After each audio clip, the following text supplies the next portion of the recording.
the South Carolina Republican, who in recent months has conveyed President Trump's most chilling threats to the Kim regime, did not specify what he had in mind, but he did lay down a marker.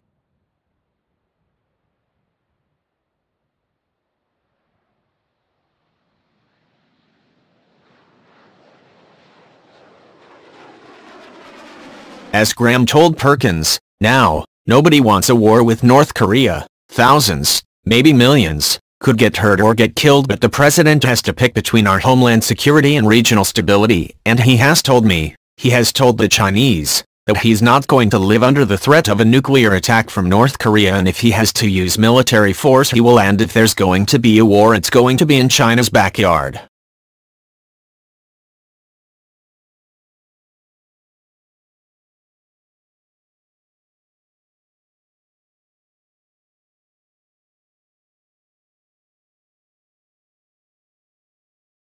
Senator Graham did not specify what those strong signals would be.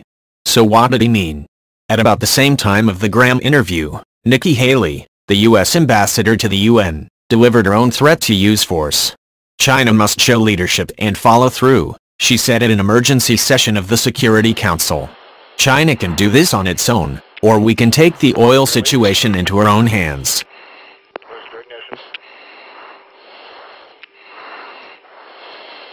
In substance, Graham said the same thing, albeit with less stark words. During the Perkins interview, he revealed what he thought was the last stop before a military strike. Here's the only option that I can see that would possibly work, is if China basically cut off the energy that North Korea needs to survive or threaten to do so, the senator told the president of the Family Research Council.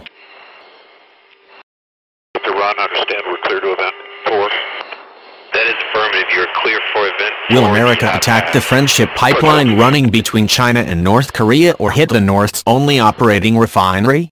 The Trump administration is trying to give the impression that it had run out of patience with sanctions. Since this spring, American leaders, officials, and diplomats have been persuading, cajoling, and forcing their counterparts around the world to cut off the flow of funds to the Kimist state.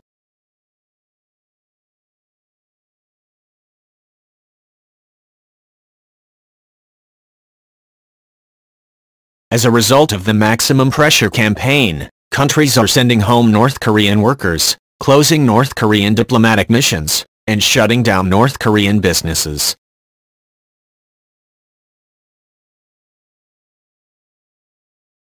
Recently, there have been signs of financial stress in the Democratic People's Republic of Korea. There are reports, for instance, that some officials, members of the regime's favored class, are not getting rations from their special distribution channel. Kim is now requiring an acceleration in loyalty payments, indicating cash flow problems. Secretary of State Rex Tillerson, speaking in public last week, talked about shortages of fuel. There are even rumors that North Korean police are rounding up homeless children and shipping them off to labor camps so they can turn out products for sale.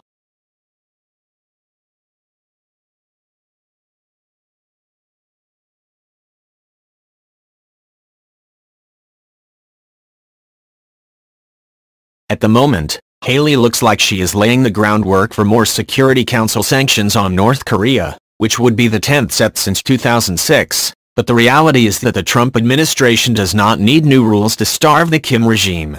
The president's September 21 executive order, by itself, can frustrate Pyongyang's dangerous ambitions.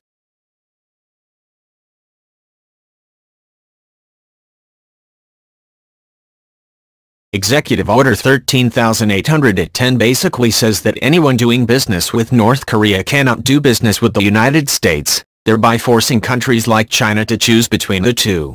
Beijing apparently does not think the Trump White House is serious about enforcement of 13,810. From all indications, Chinese companies are still doing brisk business with the North.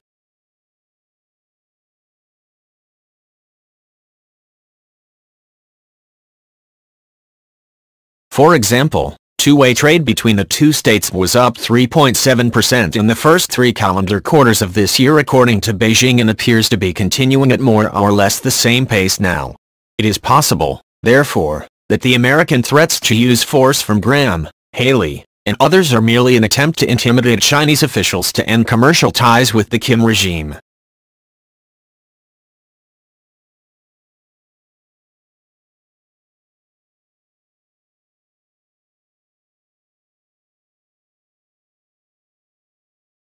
Whatever the case, the threats to strike the North must be feeding Pyongyang's already heightened sense of paranoia and are definitely contributing to the mood of dread and helplessness in Seoul.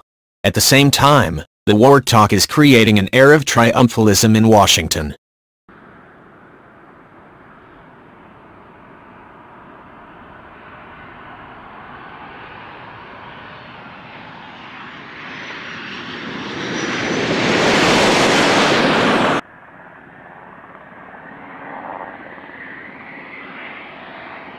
In the American capital, most everyone assumes the United States can attack North Korea without major consequence to the homeland. If there's going to be a war to stop him, it will be over there, Graham, referring to Kim Jong-un, told NBC's Today Show in August. If thousands die, they're going to die over there. They're not going to die here, President Trump, the senator said, told me that to my face.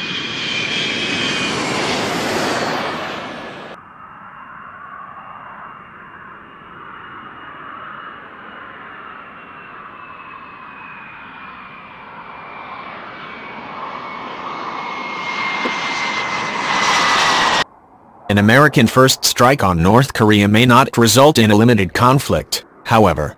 On August 10th, Global Times, a Beijing tabloid controlled by the authoritative People's Daily, laid out what appears to be China's official position on its treaty obligations to Pyongyang.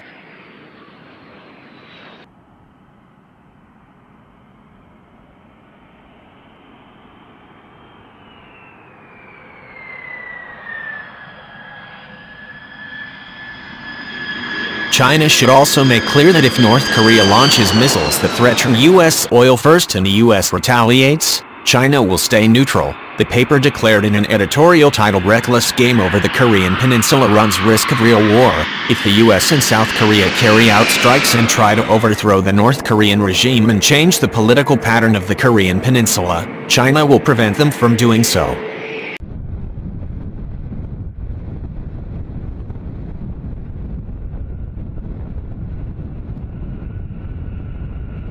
In short, an American strike on North Korea can trigger history's next great conflict, so the senator is too confident predicting there will be no casualties in the American homeland.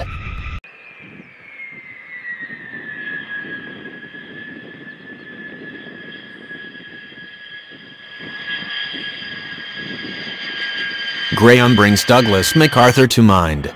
The general, as his troops pushed North Korean forces up the peninsula in the Korean War, confidently told President Truman in October 1950 that the Chinese would not come to the aid of the North's Kim Il-sung. The Chinese in fact did intervene, the following month. 7 decades later, Beijing may surprise Washington again by rescuing Kim's grandson.